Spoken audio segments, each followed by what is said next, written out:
Your Denver Broncos just put the entire NFL on blast as they go undefeated in the preseason, absolutely thump the New Orleans Saints, and see exactly what they needed to out of several rookies and out of Bo Nix. In this video, we've got so much to break down. If you're new to the channel, I'm a diehard Denver Broncos fan named Ben. Helps me in the algorithm out a ton if you like the Broncos, if you would like and subscribe. So truly back-to-back seasons now where the Broncos have gone undefeated in the preseason, just showing the level of depth that Sean Payton brings to a team. And then last season, they went undefeated and then took that momentum into the first playoff berth in almost a decade. So knowing that this team is even deeper than they were at this time last year, it's exciting to be like, we are going deep in the playoffs next season. I was live streaming the first half with my son, and there was some mixed emotions about how this starting offense looked. Took till the first drive of the second quarter for Bo Nix and the starting offense to get into the end zone.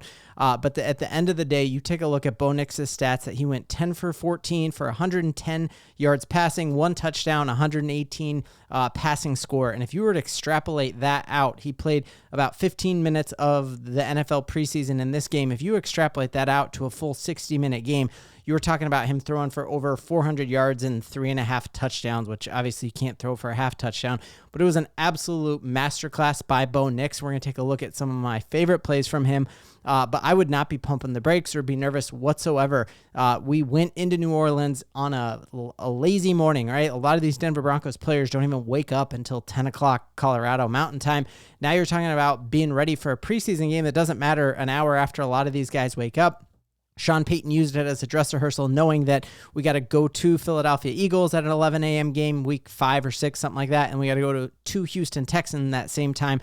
Sean Payton used this as his prep for that. So taking a look at some of like the high moments of Bo Nix in this starting offense, I think this is the first one. Bo Nix made a play that I think very few players in the NFL could make, and we'll break it down here, but this is exactly what we were talking about with this new outside zone run game. You see the entire offensive line start going to the right. We saw yesterday in our video, we broke down how wildly accurate and how talented Bo Nix is under center, and that's exactly what they're doing here on this bootleg. You see that fake handoff. Now Bo Nix at a full trot, rolling to his left, throws on the run, and again, I can't even emphasize enough how difficult this throw is, and you're seeing so many people say running to the left and throwing this accurate is absolutely crazy, and he hits Courtland Sutton right in stride there. Now, to me, Courtland Sutton, bro, take the momentum and just keep going up the sideline here. Courtland Sutton does make a dude miss here and ends up getting a little yard after the catch, which isn't necessarily Courtland Sutton's forte, but you're talking about a 43-yard drive when Bo Nix is rolling to his left and just dropping a dime at a full-on trot. We looked at the advanced analytics that no player in the NFL threw for more yards when they were running at least 9 miles an hour.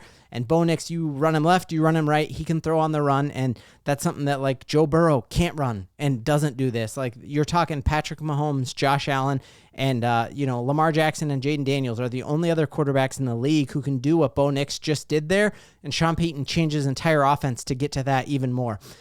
Then seeing this, seeing Bo Nix pressure in his face here, 3rd and 1, got to have it here. Broncos needed a touchdown, absolutely, to kind of quash all of the haters. And what I loved about this play here is that you see Bo Nix, again, go to his favorite target who was smothered here. All the talk about, Courtland Sutton's not a wide receiver 1. Look at when he releases this rock right here. Courtland Sutton hasn't even finished his route or broken out of the route, and he is in coverage. And you just still see, I was listening to my copy of the game as I was watching it was a Saints broadcast and saying, like, there's nothing you can do about that because this is what Courtland Sutton is for. He is a jump ball guy.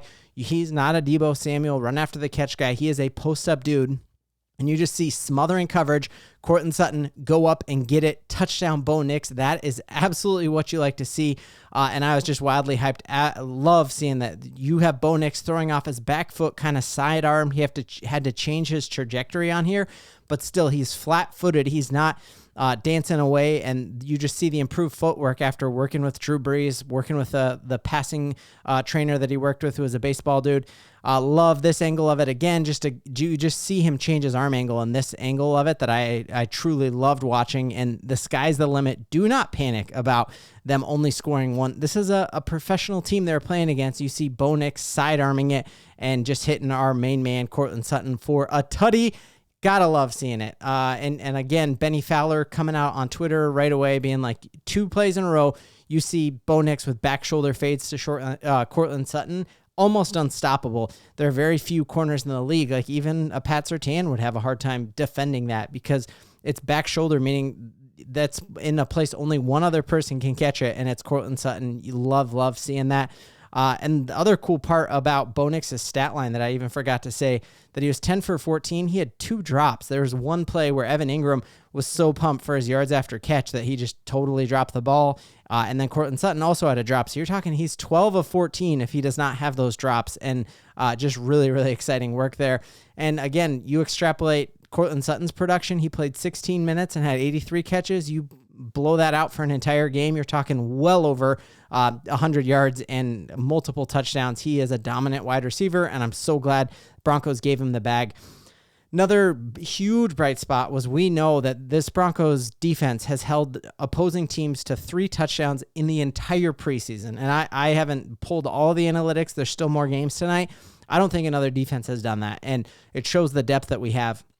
And it's even more impressive when you consider we did that tonight, holding the New Orleans Saints to 1 offensive touchdown without Dre Greenlaw, without Nick Bonitto, seeing Jonah Ellis just jump off of the screen to you. And then we know Dondre Tillman is going to be great. And what we've hoped is like, hey, do you think our new rookie edge rusher, Q Robinson, could be good at all? Well, guess what? He is insanely good. And the thing that makes him the best definitely extrapolates out when you play against starters. So his like superpower is his ability to get off the ball with like a crazy amount of speed. We know that Jonathan Cooper and Nick Bonitto have 2 of the fastest get-offs in the entire NFL. We pulled up that stat a couple weeks ago, and I think you are going to see that exact same thing kind of play out here with Q Robinson. You see already this video has been playing for a half second, and he is already right on him. And you see his ability here to, boom, strip sack right there. We remember what Nick Bonitto said about him last week. He's like, hey, this guy's a freight train, and once he gets going, nobody can stop him. So he has a crazy fast get off. And then he's got the power that like Nick Bonitto didn't have early in his career. Nick Bonitto had to really get yoked up and lift a lot in the offseason. So we're seeing great things there out of Q Robinson. And if you add him to Dondre Tillman and Jonah Ellis and Jonathan Cooper and Nick Bonitto, the Broncos are going to lead the league in sacks once again. And our offense is coming on and awesome. Seeing some great things out of Pat Bryant. There was one of my favorite routes of the day was against zone coverage where he sat in the window perfectly, and it was Sam Ehlinger was the quarterback at that time and just didn't put the ball there. But it was one of those times where he had a corner here and a safety here, and Pat Bryant sat perfectly between them. If he went any steps further, it's an interception to the safety. Any steps closer, it's an interception to the corner. He was in the perfect spot and just a bad ball from Ehlinger. But then seeing him here on a gotta-have-it play here, just kind of like the safety net that he can be for a quarterback, it's going to be crazy, you guys, to have him this year. And especially like we were kind of panicking, like, wait, why do we get rid of Devon Vele? This is why. You just watch him as pressure is in this face. Where's the safety valve? Oh, there he is, just sitting down wide open, creating space, knowing exactly where his quarterback is going to push this. I think the next step I'd be pumped to see for him is like, hey, man, how can you catch that ball in a way that you just walk that into the end zone rather than going down? But I think he knew in a gotta-have-it situation, like, let me secure this catch and then worry about the run after catch. But you almost see an ability here where, hey, don't leave your feet, catch that ball, and walk into the end zone. If you just turn right over that shoulder, carry the momentum from the ball. Other players really popping off to me, seeing Uwazurike leading the team in tackles. That is going to make that defensive line a way harder cut, knowing that we got Jackson there, we got Zach. Like, our defensive line is nasty and dirty, and I don't even know if any of us were betting on Uwazurike, and I was making a joke there about betting because, remember, he was suspended for betting. But seeing him bounce back and seeing Sean Payton not losing trust in him, that was great.